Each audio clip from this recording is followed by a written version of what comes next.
it's Rona, and today I have a layout for Scraplift Crafternoon. Today's layout was made by Darla Weber, and I love it. I absolutely love it. I love her big title and the focus that the big title gets over on the side, I think is fantastic.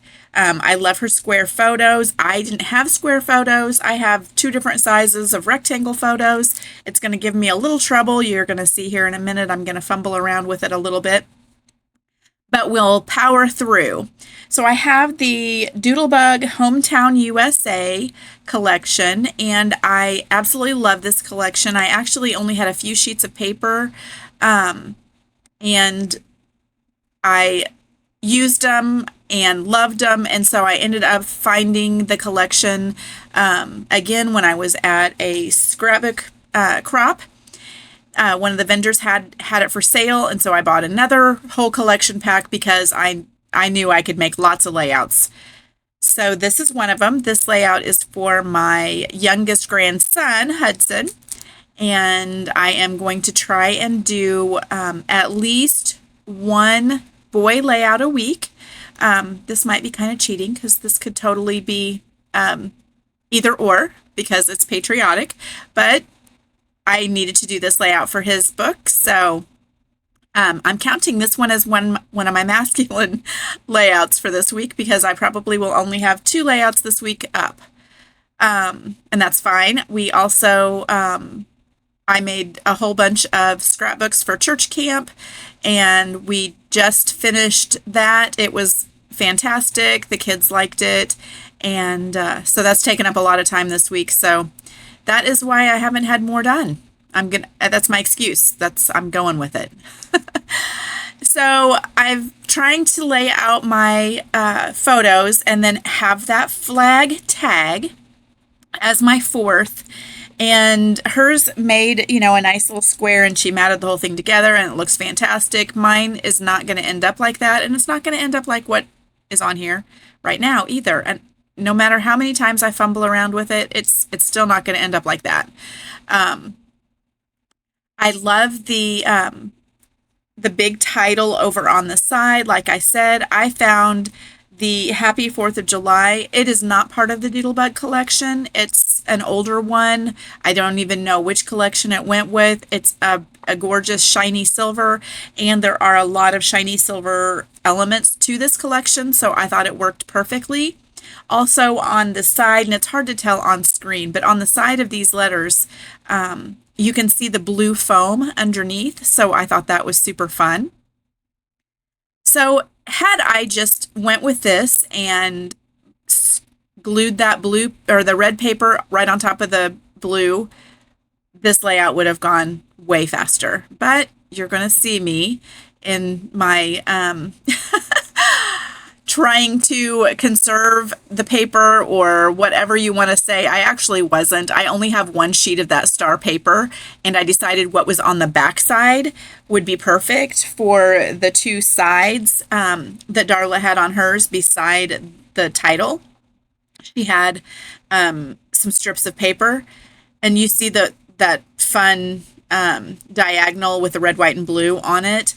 So I knew I needed that. However, I cut my paper too small, and so I'm fixing it, and you can barely tell. So I'm happy with how it turned out. But yeah, I totally wasn't mathing correctly in my brain. So I ended up having to fix it. It worked out. It's all good. It's fine. I am going to add the little strip over there on the side, and you really can't tell that it's not just the blue with the red over top of it by the time I get done. I'm going to cut off this little strip from the side, and then I can have that diagonal paper as my 2 little strips, just like Darla had in hers.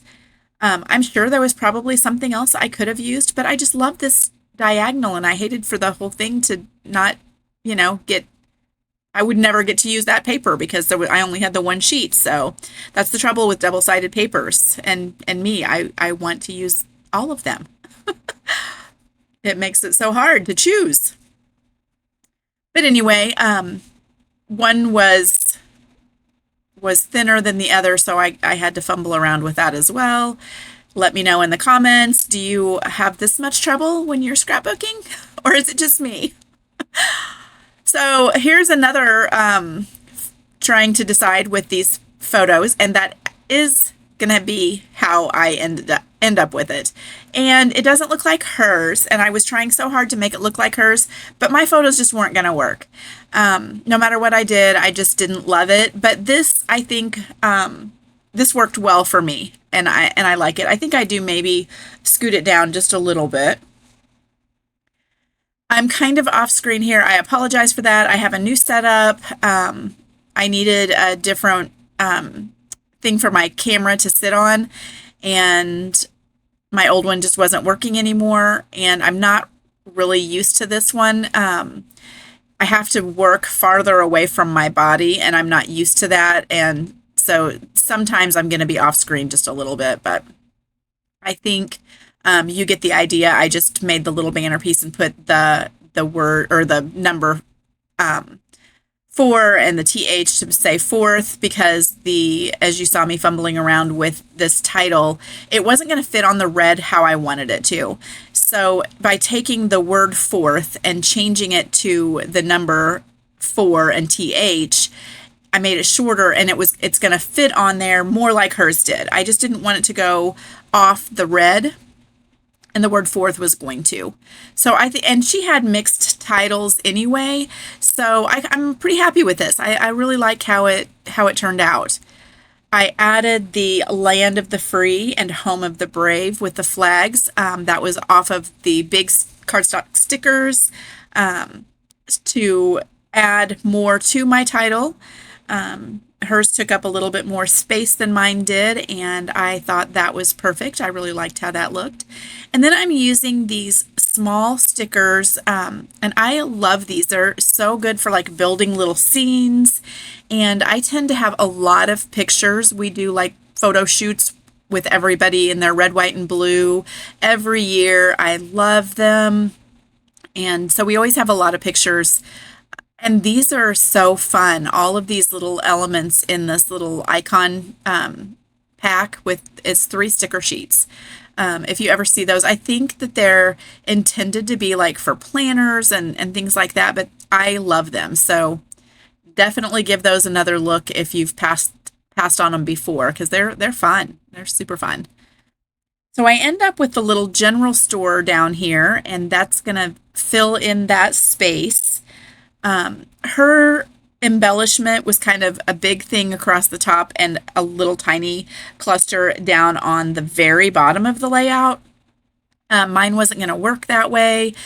I could have added another little something at the bottom, but I felt like with my clusters, the way I'm doing them here, it was enough. So everything was moving around. I went off screen and added foam tape and on several of the things, and now I'm just going to do the last of my embellishing. That cardstock sticker, the flags on it were the exact same size as these puffy ones. Oh my goodness, I love that. So the flat sticker now has some puffy stickers on top of it, and I think that is perfect. I am so excited that that fit exactly. I don't know if anybody else gets that excited about their puffy stickers, but I certainly do. I'm using a couple of Scrap and Happy Studio Flair on this, and the Flair is the product focus in Rediscover Your Stash for July. So I think I have done 3 layouts with Flair on them, and I'm pretty proud of that because I love the Scrap and Happy Studio Flair so much, and I buy tons of it, and I fail to remember to pull it out and use it. So that is my layout. There are several other ladies playing along with Scraplift Crafternoon. We have a team of 10 people. The playlist for everyone who's playing along will be in the description box below, so give everybody a look. And definitely check out Darla over on Instagram because she has lots of fantastic stuff, and you will be inspired just like I was today. Thank you so much for being here, and I will see you next week. Bye-bye.